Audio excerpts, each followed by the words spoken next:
नमस्कार। कैसे हैं आप सभी लोग। मुझे उम्मीद है कि आप सभी लोग बहुत ही बढ़िया होंगे, स्वस्थ होंगे और अपनी पढ़ाई को एंजॉय भी कर रहे होंगे। हम लोगों ने पार्ट 1 में एनिमल्स इन प्रिजन का इंट्रोडक्शन पढ़ा था। आज हम लोग इस वीडियो में एनिमल्स इन प्रिजन में क्या पंडित जवाहरलाल नेहरू ने कहा है उससे संबंधित पढ़ने की कोशिश करेंगे और समझेंगे। For 15.5 months, I lived in my little cell or room in the Dehradun jail. Jawaharlal Nehru बताते हैं कि मैं 14.5 महीना देहरादून की जेल की कोठरी में रहा। And I began to feel as if I was almost a part of it। और मैं यह महसूस करना प्रारंभ कर दिया कि जैसे मानो कि मैं लगभग इसी का अंश हूँ। I was familiar with every bit of it। फिर पंडित जवाहरलाल नेहरू बोलते हैं कि मैं इसके कण कण से वाकिफ हो गया था, प्रत्येक जगह से। I knew every mark and dent on the whitewashed walls and on the uneven floor and the ceiling with its moth-eaten rafters। ये बता रहे हैं कि मैं जानता था एवरी मार्क, प्रत्येक निशान को, एंड डेंट और गड्ढे को, जो कि वाइट वाश्ड वॉल्स पर जो गड्ढे थे, जो निशान थे, and on the uneven floor, और वो जो असमतल सतह थे उसको भी मैं जानता था, and the ceiling with its moth eaten rafters, और वो जो घून खाई हुई जो लकड़ियाँ थे, जो सीलिंग थे, उसको मैं अच्छी तरह से उसको भी मैं जान रहा था। In the little yard outside, मतलब कुछ गज बाहर जब जाएंगे या कुछ गज बाहर में, I greeted little tufts of grass and odd bits of stone as old friends। घास के गुच्छे और जैसे तैसे स्टोन जो वहाँ पर थे उनको मैंने अभिनंदन किया। अभिनंदन इस प्रकार से किया जैसे कि वो मेरा पुराना दोस्त हो। I was not alone in my cell। मैं अपनी कोठरी में अकेला नहीं था। For several colonies of wasps and hornets lived there। वहाँ पर छोटे छोटे जीव, चिड़िया की जो छत्ते थे वो भी वहाँ रहता था, इसलिए मैं अकेले नहीं था। And many lizards found a home behind the raptors। Raptors के पीछे लिजार्ड्स के कई घर मिल जाते थे। Emerging in the evenings in search of prey। वे सभी बाहर निकलते थे शाम के समय में जब उनको शिकार करना होता था। If thoughts and emotions leave their traces। अगर विचार और इमोशंस को अपने अंश छोड़ दिया जाए। इन द फिजिकल सराउंडिंग्स, मतलब भावनाओं का ज्वार अगर फिजिकल सराउंडिंग्स में छोड़ दिया जाए, कुछ अंश छोड़ दिया जाए, the very air of that cell, उस सेल की जो हवा है, must be thick with them, उनमें भर जाएगी वो हवा, अगर थोड़ा सा भी इमोशंस और थॉट्स को अगर छोड़ दिया जाए। And they must cling to every object in that little space, उस छोटे से स्पेस में वे सभी ऑब्जेक्ट से क्या हो जाएंगे, चिपक जाएंगे। ये पहला पैराग्राफ था। इसका दूसरा paragraph, I had better cells in other prisons, ये देहरादून की जो जेल थी और प्रिजन से पंडित नेहरू बोलते हैं कि बढ़िया थी। But in Dehradun I had one privilege, लेकिन देहरादून में एक सुविधा थी, which was very precious to me, जो मेरे लिए बहुत ही प्रीशियस महत्वपूर्ण थी। The jail proper was a very small one, वो जो जेल थी वो बहुत छोटी जेल थी। And we were kept in an old lockup outside the jail walls, और हम लोगों को पुराने वाले लॉकअप में रखा गया था। ये पुराना वाला लॉकअप जो जेल की दीवार से बाहर था। But within the jail compound, jail की दीवार से बाहर था लेकिन जेल के ही कंपाउंड में था। This place was so small that there was no room to walk about in it, यह प्लेस इतनी छोटी थी कि चलने के लिए वहाँ पर जगह नहीं थी। And so we were allowed, इसलिए हम लोगों को अलाउड था, अनुमति थी, morning and evening to go out and walk up and down in front of the gate, gate के इर्द गिर्द मॉर्निंग और इवनिंग में घूमने की आज़ादी थी, आप बाहर जाकर के घूम सकते हैं। A distance of about 100 yards, 100 गज की दूरी पर we remained in the jail compound, 100 गज की दूरी तय कर लेने के बाद भी हम लोग जेल के ही कंपाउंड में रहते थे।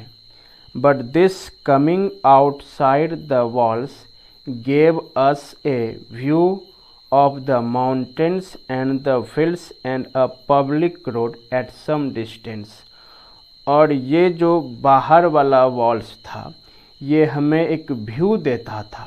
किस चीज़ का व्यू? माउंटेन्स का, पहाड़ का, फील्ड्स का और पब्लिक रोड का कुछ दूरी चलने के बाद। This was not a special privilege for me, ये मेरे लिए कोई विशेष सुविधा नहीं थी।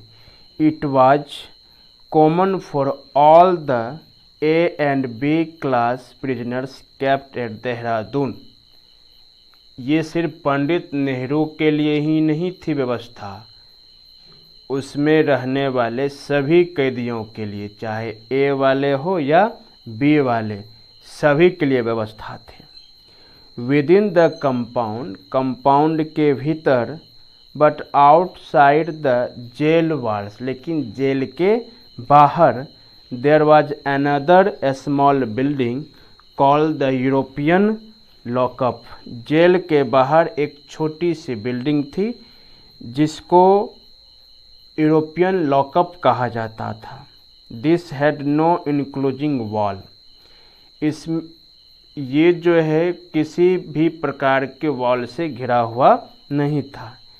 And a person inside the cell could have a fine view of the mountains and the life outside, एक आदमी जो इस सेल में है, जो घिरा हुआ नहीं है, एक बढ़िया नज़ारा, एक फाइन व्यू माउंटेन्स का और लाइफ का बाहर में जा कर के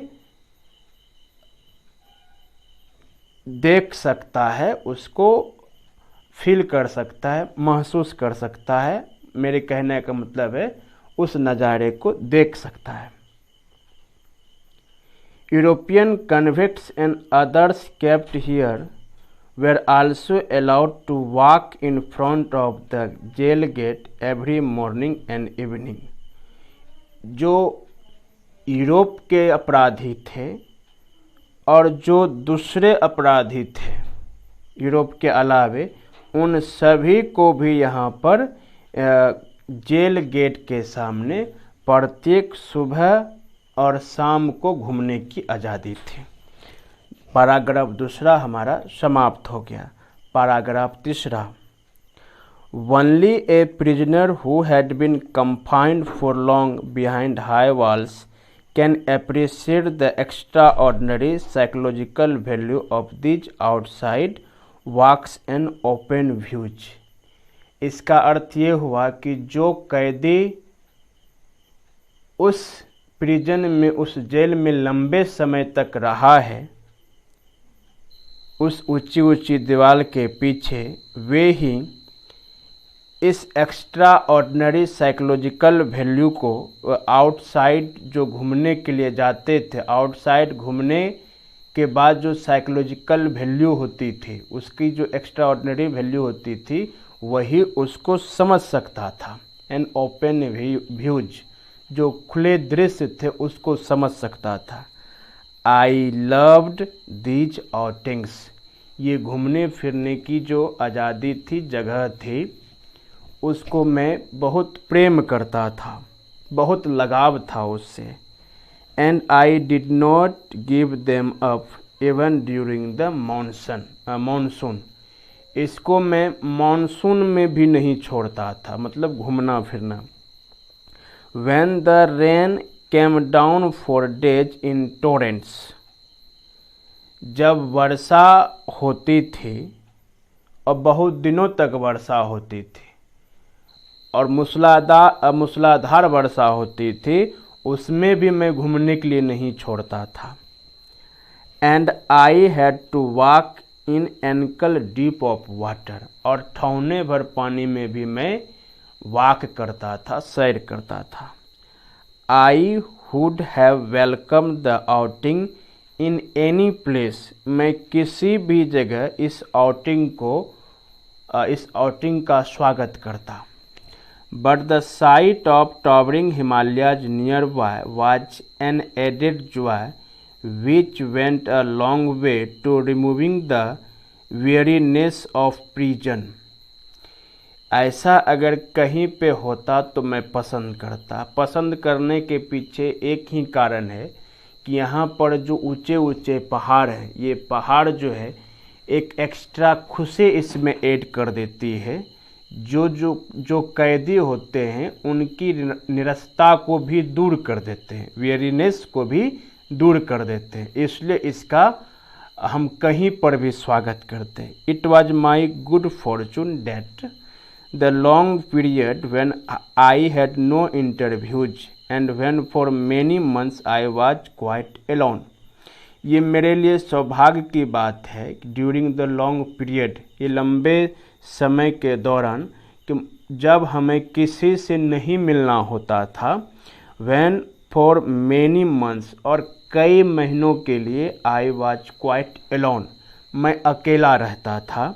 आई could gaze at these mountains that I loved, मैं इन माउंटेन्स को निहारता जिससे मुझे बहुत स्नेह था, प्रेम था।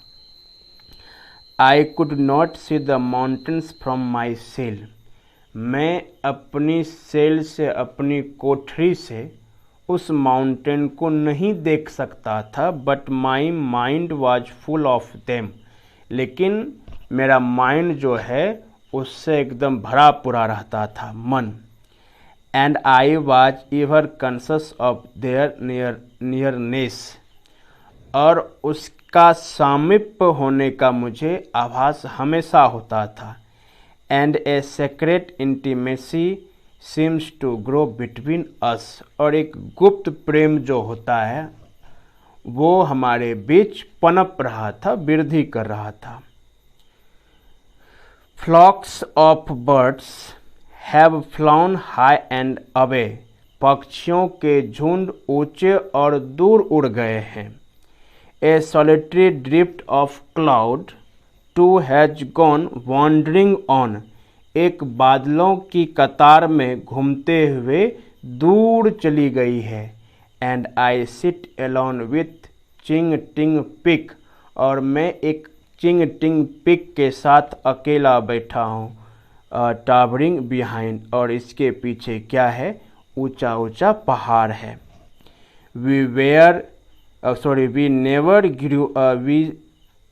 We never grow tired of each other. हम लोग एक दूसरे को निहारते देखते कभी भी टायर्ड नहीं होते, नहीं थकते हैं। The mountain and I, mountain और मैं। तो आज हम लोगों ने इस पार्ट 2 वाले वीडियो में पैराग्राफ 3 तक को क्लियर किया। दूसरे वीडियो में हम लोग इससे आगे पढ़ेंगे। तब तक आप लोग मन लगा के पढ़िए। मिलेंगे फिर नए वीडियो में, तब तक के लिए जय हिंद।